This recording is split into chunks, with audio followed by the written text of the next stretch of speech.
to be alive, the sun upon my face. I tell you this will be the year that I will find my place.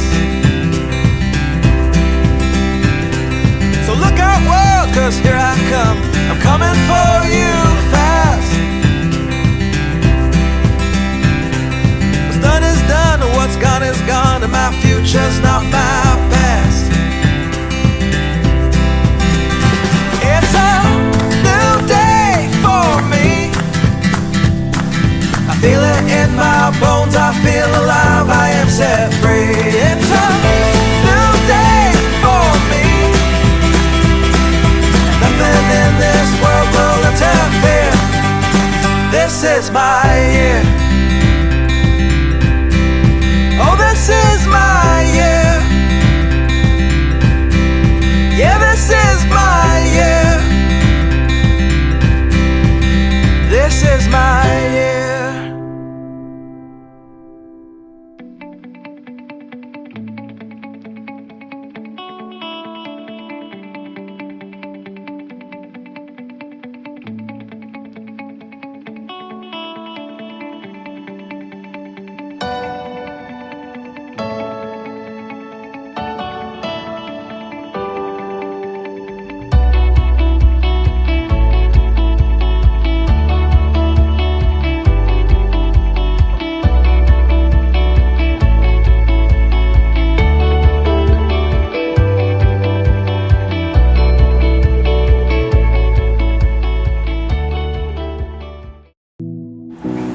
Praise the Lord, brothers and sisters. Let's sign ourselves in the name of the Father, and of the Son, and of the Holy Spirit. Amen.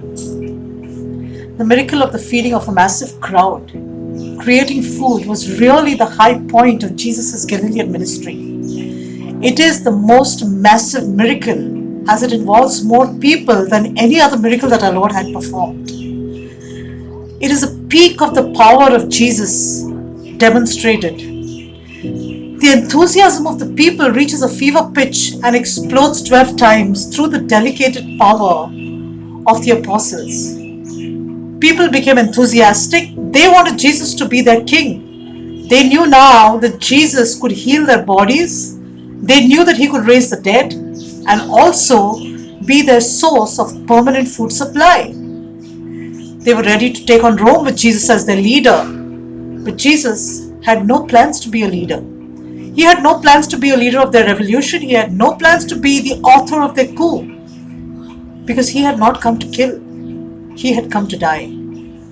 The next time though, he will come to kill. The next time he comes as the judge.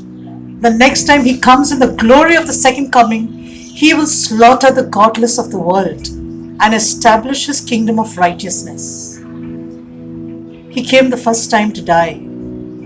He had no political agenda, he had no social agenda, he had no moral agenda. He only had a spiritual agenda. He would be a king, but a spiritual king, over the hearts of those who put their hope and faith in his promises. But people only wanted physical things, temporal things.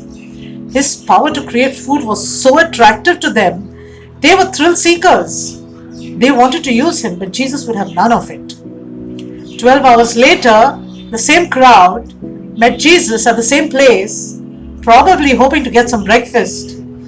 But Jesus gave them a sermon instead. He said, I didn't come to feed your bodies. I came to be the bread for your souls. And if you eat of this bread, you will never ever hunger. I came to satisfy the hunger of your hearts, the hunger of your souls. I came to give eternal life. You can read this in John 6:22-59. It's a long sermon.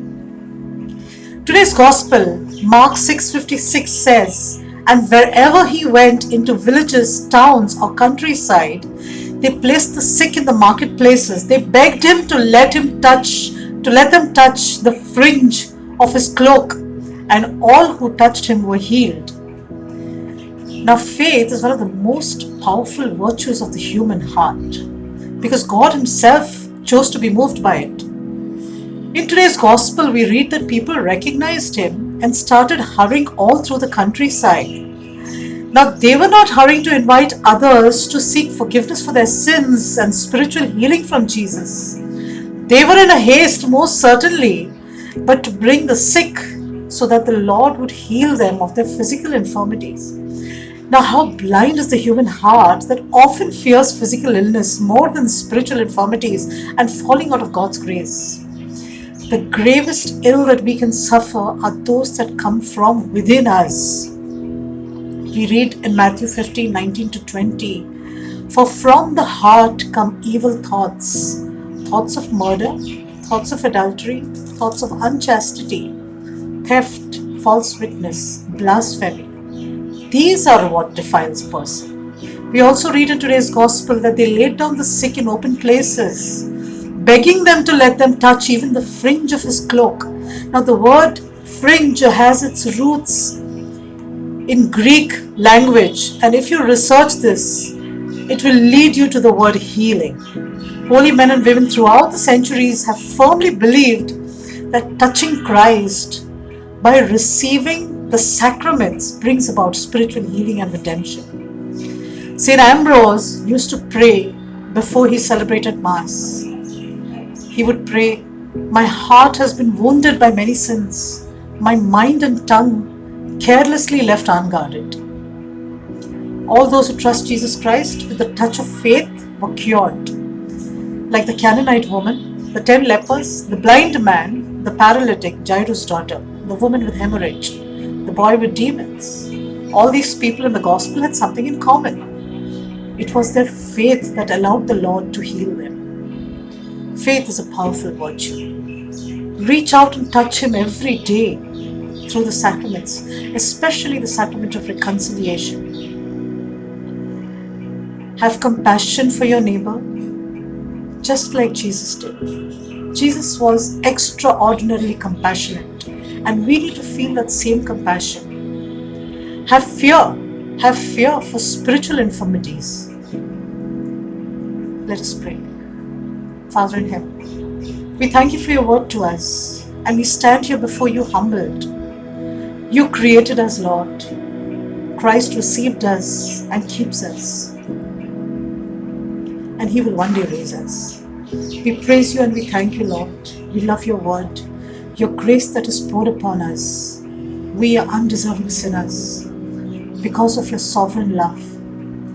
May we be faithful in loving you, O Father, and your Son, and your Holy Spirit.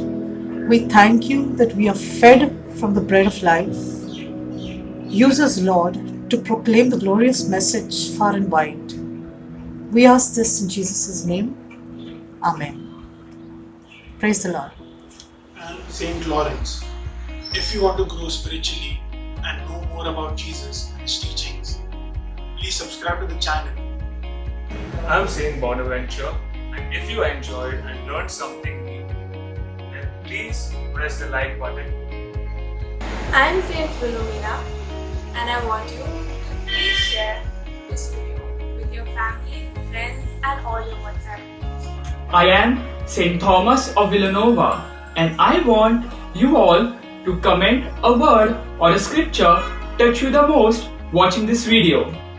Hi friends, I am Saint Monica, and today I want to encourage you all to press the bell icon mentioned here below in order to get notified about every new spiritual content on this channel.